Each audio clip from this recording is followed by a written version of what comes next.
গল্পের নাম কানাই আর ঘং ঘং ভূত। এক ছিল ছোট্ট ছিলে কানাই।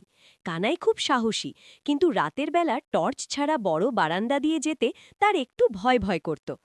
একদিন রাত্রে হঠাৎ কানাইয়ের ঘুম ভেঙে গেল। সে দেখল জানলার বাইরে জ্যোৎস্না রাতে একটি বড় কালো ছায়া নাচছে, আর সেই সাথে মৃদু একটা শব্দ হচ্ছে, ঘং ঘং ঘং। কানাই ভাবল, বাবা গো, এ তো নির্ঘাত কোনো ভূত।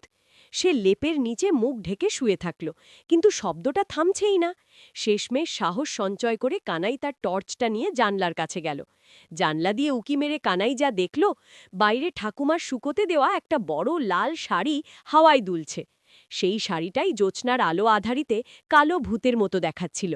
আর সেই ঘং ঘং শব্দ, দেখা গেল বারান্দার কোণে একটি খালি অ্যালুমিনিয়ামের বালতি বাতাসে নড়ছে, আর মেঝের ঘষায় ওই রকম শব্দ হচ্ছে।